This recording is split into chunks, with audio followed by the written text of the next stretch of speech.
Okay, so let's talk about active passive voice क्या होता है। बेसिकली हम जब कोई भी सेंटेंस लिख रहे होते हैं तो उसमें जो वर्ब फॉर्म होती है ना, जो एक्शन या कुछ शो कर रहा होता है, कोई बिहेवियर शो कर रहा होता है, ठीक है, उसकी बेसिकली हमने फॉर्म चेंज करनी होती है, ठीक है, उसको हम कहते हैं वॉइस चेंज करना।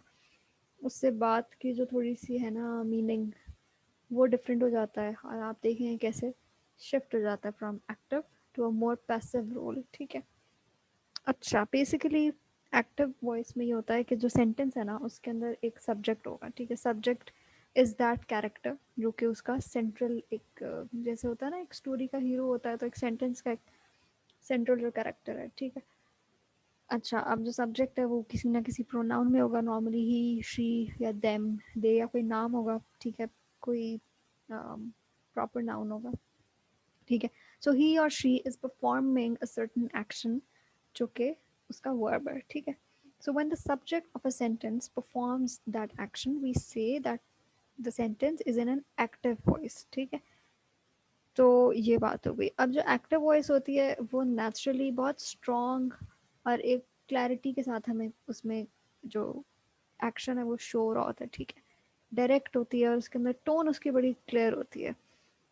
और जो पैसिव वॉइस है that is actually the opposite of this. उसमें क्या होता है कि जो सब्जेक्ट है हमारा, जो हमारा मेन कैरेक्टर है, वो he is a recipient of that action, उसके साथ वो एक्शन हो रहा होता है। ऐसा कि वो एक पैसिव कोई स्पेक्टेटर है और उसके साथ चीज़ें हो रही हैं, ठीक है। सो नॉर्मली अपनी राइटिंग में हम एक्टिव वॉइस ही यूज़ करते हैं because it conveys a strong clear tone. और जो पैसिव वॉइस है वो थोड़ी सी वीकर होती है, उसमें यही शो रहा होता है कि जो बंदा है उसके साथ कुछ हो रहा है, ठीक है। जिस तरह अक्सर लोग होते हैं वो ज़िंदगी में उनका जो मैनर होता है अबाउट सर्टन थिंग्स बड़ा पैसिव होता है। वो कहते हैं अच्छा हमारे साथ ये हुआ, हमारे साथ बुरा हुआ, ये हुआ, वो हुआ। वो खुद को ऐसे विक्टिम सा फील करते हैं। तो इसी तरह से पैसिव वॉइस होती है, ठीक है। So a good rule of thumb, यानी कि एक जो स्टैंडर्ड वे है कि you try to write majority of your sentences in the active voice, ठीक है। वो ज़्यादा इम्प्रेसिव और ज़्यादा जो है वो uh, उसकी जो टोन है वो ज़्यादा स्ट्रॉन्ग होती है, ठीक है। अनलेस आपको लग रहा हो कि और कोई तरीका नहीं है सवाए पैसिव वॉइस में लिखने के, ठीक है। अच्छा, again a very simple chart to explain active में what a subject is doing, that is the focus. जैसे कि रैम किल्ड रवान, ठीक है, उसने कुछ एक्टिवली कोई काम किया। और जो पैसिव है उसमें हमारा फोकस हट के सब्जेक्ट से चला गया एक्शन के ऊपर कि रवान वॉज किल्ड बाय रैम। अब इसमें was killed is the main focus, ठीक है। अच्छा, आगे चलते हैं। एक एग्जांपल बड़ी इंटरेस्टिंग है कि अगर कोई आप किसी कंपनी के साथ डील कर रहे हैं, ठीक है, कोई भी आपने कंप्लेंट की है और आपको मैसेज आता है an error has occurred with your account but every attempt was made to remedy it, ठीक है। अब ये जुमला गलत नहीं है, ठीक है, ग्रामेटिकली बिल्कुल ठीक है। An error has occurred with your account but every attempt was made to remedy it. इसमें प्रॉब्लम क्या है? इट सीम्स वेरी कोल्ड, ठीक है, बड़ा एक डिस्टेंट सा लग रहा है। ऐसा नहीं लग रहा कि कोई ह्यूमन ये बात करे। अब अक्सर इस तरह के जो मैसेजेस है ना वो आते हैं हमारे सिस्टम से, जब हम अपना कंप्यूटर या लैपटॉप यूज़ कर रहे होते हैं, पीसी यूज़ कर रहे होते हैं, तो कोई मसला है तो यही लिखा हुआ आता है कि G N error has occurred, इसलिए क्योंकि वो एक कोई ह्यूमन तो नहीं बैठा हुआ, ठीक है, मशीन है, तो उसने हमें अलर्ट कर दिया एक प्रॉब्लम का। लेकिन अगर हम ये अपनी normal day to day business language में यूज़ करें या लोगों से इंटरेक्ट करते हुए, तो ये बहुत ही एक अजीब सा स्टिफ सा और ऐसे लग रहा है कि कोई जान छुड़ा रहा है, ठीक है। ट्रस्ट नहीं डेवलप हो रहा। तो वो कहते हैं कि अगर आपने अपनी टोन को बेहतर करना है, आप चाहते हैं कि यू टेक फुल रिस्पॉन्सिबिलिटी, क्योंकि बिजनेस का एक असूल है कि in order to build trust, आपसे अगर कोई गलती हो गई है ना, कोई फेलियर हो गया, कोई मसला हो गया, कोई मिस्टेक हो गई है, तो ओन करें उसको। When you own your mistakes you build trust, ठीक है। तो वो कहते हैं कि एक थोड़ी सी वार्मथ, एक रिस्पॉन्सिबिलिटी की सेंस लाना और एक ह्यूमन रिलेशनशिप को कनेक्ट करने के लिए ज़रूरी है कि हम एक्टिव वॉइस का इस्तेमाल करें, ठीक है। सो वो कहते हैं कि जी कोई नहीं बिजनेस करना चाहेगा ऐसी कंपनी के साथ जो इस तरह के मैसेजेस करिए, बिल्कुल ऐसे लग रहा है कि जान छुड़ा रहे हैं, ठीक है। सो रिस्पॉन्सिबिलिटी को फेस करना जो है वो बेहतर कम्युनिकेशन की निशानी है, राइट। अब ये देखें, एक्टिव वॉइस में ये जुमला सेम मीनिंग रहेगा इसका, लेकिन हमने सिर्फ उसकी टोन डिफरेंट कर दी है. We made an error with your account but we have made every attempt to remedy it. अब इसमें एकदम से आपको ओनरशिप नजर आ रही है कि यार वी कह के हमने सारा ब्लेम अपने ऊपर ले लिया. जी हमारे एंड से एक प्रॉब्लम आ गई. एन एरर हैज अकर्ड, ऐसे लग रहा है कि कहीं से भी एक एरर उठ के आ गया और आपका अकाउंट बंद हो गया. और जी एवरी अटेम्प्ट वाज मेड, ये नहीं लिखा किसने वो अटेम्प्ट की. ठीक है, we can't really hold anyone accountable in that sentence. पर जो नीचे वाला सेंटेंस है उसमें बड़ी क्लियरली वो कह रहे हैं कि we made an error and we have made every attempt to remedy it. ठीक है, तो ये बेसिकली इसका एक डिफरेंस शो करने के लिए आपको मैंने एग्जांपल शेयर की. ठीक है, अच्छा अब हम करते हैं प्रैक्टिस. और बेसिकली गेम सारी प्रैक्टिस की ही है, आप जितनी भी कर लें कम है. ठीक है, सो इन सेंटेंसेस को देखते हैं. एक्टिव में क्या है, the hunter killed the lion. हमने बात की कि hunter is the subject, the lion is the object, और जो किल्ड है वो एक एक्शन है, दैट इज अ वर्ब. ठीक है, पैसिव में करेंगे तो क्या होगा, ऑब्जेक्ट को हमने पहले कर दिया, वर्ब को उसकी थोड़ी सी फॉर्म हमने चेंज कर दी. वो किल्ड का मतलब है ऑब्वियसली पास्ट में था तो हम साथ उसके वॉज किल्ड लगा देंगे. And the subject comes right at the end, यानी कि अनइम्पॉर्टेंट हो गया. ठीक है, असल फोकस आ गया, the lion was killed by the hunter, मतलब ठीक है वो भी एक बात थी बीच में. लेकिन एक्टिव में क्या, the hunter killed the lion, hunter के ऊपर इंपॉर्टेंस है कि हंटर ने एक बहुत बड़ा कारनामा किया. किसको मारा वो इतना मैटर नहीं करा, लायन था या डियर था जो भी था, but the important thing is the Hunter did something. ठीक है, जिस तरह हम कभी कोई नॉवल या कहानी पढ़े तो उसमें अगर जो हीरो है तो उसके सारे जो एक्शंस होंगे वो एक्टिव वॉइस में रखे होंगे उन्होंने. ठीक है, और अगर कोई सेकेंडरी कैरेक्टरिस्टिक्स हैं जिनको उन्होंने थोड़ी कम इंपॉर्टेंस देनी है स्टोरी में, तो हो सकता है वो उसको पैसिव में कर दें कन्वर्ट. ठीक है, again someone has clean the Windows, इसका मतलब है कि आपने, ये आप कहना चाह रहे हैं कि समवन यानी कि कौन हो सकता है, किसी ना किसी ने तो किए हैं Windows clean, right. So someone has clean the Windows. But इसको अगर हम पैसिव में देखेंगे तो हमने समवन को भी हटा ही दिया, बिकॉज अगेन मैंने बात की थी कि यहाँ पे जो सब्जेक्ट है वो इतना अनइम्पॉर्टेंट हो जाता है कि बिल्कुल एंड पे चला जाता है, हम उसको कई दफ़ा ओमिट भी कर देते हैं. So we are saying windows have been clean. और ऐसे टेंस का बहुत ख्याल रखना है आपने कि has cleaned, someone has clean the windows, the windows have been cleaned. Has और हैव को हमने कर दिया प्रेजेंट और पास्ट. ठीक है, तो इस चीज़ का भी आपने ध्यान रखना है. आगे क्या है, I gave him a book for his birthday.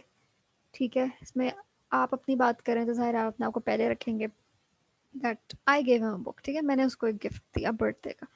अगर ये बात कोई और कर रहा है, ठीक है, और उसमें ये नहीं मैटर करता कि किसने उसको बुक दी है, तो हम क्या कह देंगे, ही was given a book for his birthday. यहाँ पे फोकस आ गया उस बंदे का जो रेसिपिएंट है उस एक्शन का. ठीक है, so he was given a book for his birthday. आए वाली बात तो बीच में हमने उसको ओमिट कर दिया. अच्छा, they called off the meeting. अब इसमें भी अगेन इम्पॉर्टेंट चीज़ क्या है कि they called off the meeting, उन्होंने मीटिंग कॉल ऑफ की, किसी और ने नहीं की. हमने सारा एम्फोसिस जो है वो सब्जेक्ट के ऊपर रखा हुआ है. और अगर हम इसको पैसिव वॉइस में देखेंगे तो क्या बनेगा, the meeting was called off. ठीक है, मीटिंग एम्फोसिस बन गया. और ये हमने आगे बताने की भी जहमत नहीं की कि उन्होंने कॉल ऑफ की. ठीक है, क्योंकि इससे जब हम कहते हैं the meeting was called off, तो इसका मतलब ये है कि किसी ना किसी ने तो की है, राइट. और उसका जिक्र करना is not necessary in order to complete the meaning of this sentence, तो हमने उसको ओमिट कर दिया. ठीक है, इसी तरह आगे हम देखें, his grand mother looked after him. तो हम यहाँ पे अगेन एम्फोसिस कर रहे हैं सब्जेक्ट के ऊपर. ठीक है, कि ग्रैंड मदर ने उसका बहुत ध्यान रखा. दूसरी तरफ क्या है, he was looked after by his grand mother. अब यहाँ पे ऐसे लग रहा है कि पहली वाली जो लाइन थी that was about the grand mother, यानी हम ग्रैंड मदर की बता रहे थे, उसकी नरेशन कर रहे थे. ठीक है, उसके परस्पेक्टिव से. और अब हमने अपना एंगल चेंज करके हम ग्रैंड सन के ऊपर आ गए. He was looked after by his grand mother, जैसे हम उसकी स्टोरी लिख रहे हैं तो हम ये लिखेंगे. ठीक है, अच्छा, तो यहाँ पे बेसिकली एक स्लाइट शिफ्ट ऑफ लेंस आप समझ लें जिससे आप दोनों को डिफ्रेंशिएट कर सकते हैं. They will send him away to school. Again they is the focus कि वो एक एक्शन करें, उनके पास कोई अथॉरिटी है. They will send him away to school. ठीक है, और दूसरा क्या है, he will be sent away to school. यहाँ पे हम फोकस करें ही पे, और दे का हमने जिक्र भी नहीं किया, बिल्कुल ऐसे ही जैसे हमने बर्थडे वाले पे हिम का जिक्र ही नहीं किया, आय का, सॉरी आय का हमने जिक्र ही नहीं किया.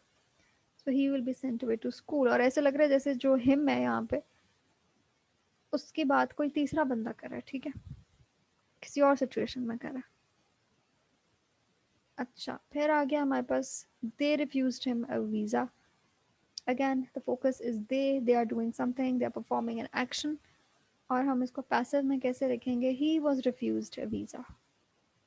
ठीक है, अब हमने यहाँ ये भी नहीं लिखने की ज़रूरत कि ही was refused a visa bye them, क्योंकि वो इतना इम्पोर्टेंट नहीं है।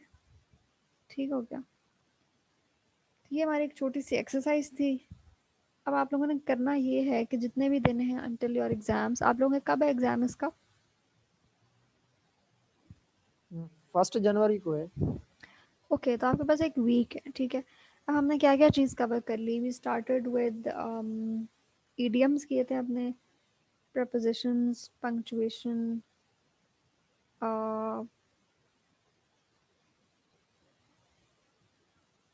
ऐसे, ट्रांसलेशन किए, उनके प्रेसी, अलावा ऐसे, ठीक है। मतलब अच्छा, सब्स्टिट्यूशन फिर से किए। अब आपने करना ये है कि जो पास्ट पेपर्स में चीज़ें बार बार वो पूछता है, ठीक है, जो बड़े कॉमनली अकरिंग सवाल हैं उनको आप डिवाइड कर लें। 7 डेज हैं आपके पास, तो 7 डेज में उनको डिवाइड कर लें। एक दिन आपने एक चीज़ पर फोकस करना है, इस तरह कर लें इफ़ इट हेल्प्स, ठीक है। और जितना होता है करें। एक दिन फ़र्ज़ करें आपने सोच लिया कि आज मैंने एक्टिव पैसिव करने हैं, तो जितने उसको आपको मिलते हैं ना रिसोर्सेज, कोई बुक से कर सकते हैं, इंटरनेट भरा पड़ा है, ठीक है। और अक्सर वो एग्ज़ाम में देता भी नेट से ही है, अब किताबों से उन्होंने देना ज़रा कम कर दिया इस दफ़ा फॉर सम रीज़न। तो आप नेट से देख सकते हैं, ठीक है। आपको उधर सोल्यूशन भी मिल जाएंगे। कुछ समझ नहीं आता, you can ask me, I am available. Practice करें, जितनी ज़्यादा कर सकते हैं करें, ठीक है। और जिस तरह अभी तो आज हमने किया ना, ऑलरेडी सॉल्व था। अनसॉल्व एक्सरसाइजेज हो और अगर सॉल्व हैं तो आप उनको हाइड कर लें, ठीक है। कोशिश करें पहले खुद सॉल्व करने की। इसी तरह पंक्चुएशन का पैसेज है तो आप पहले उसको खुद पंक्चुएट करें, फिर सोल्यूशन के साथ कंपेयर कर लें। आपको खुद ही पता चल जाएगा कि आप कितने पानी में, ठीक है। फिर जो एरिया आपको लग रहा है कि इधर ज़्यादा इम्प्रूवमेंट की ज़रूरत है, उस पर ज़्यादा फोकस कर लें, ठीक है। हो सकता है कि आपको पंक्चुएशन ईजी लगती हो, आपको डायरेक्ट इनडायरेक्ट आते हो, तो आप ऐसे और प्रेसी पे ज़्यादा फोकस करें, ठीक है। तो प्रैक्टिस अब आपने करनी है, क्योंकि पढ़ हमने सारी चीज़ें ली हैं और अब जो असल काम है ना वो आपके एंड पर है, ठीक है।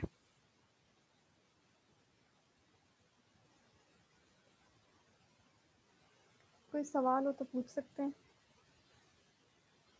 आप प्लीज़। ज़रा ये इधर चैट में ही आप बेशक मैम फीडबैक इडियम्स शेयर। के जी जी।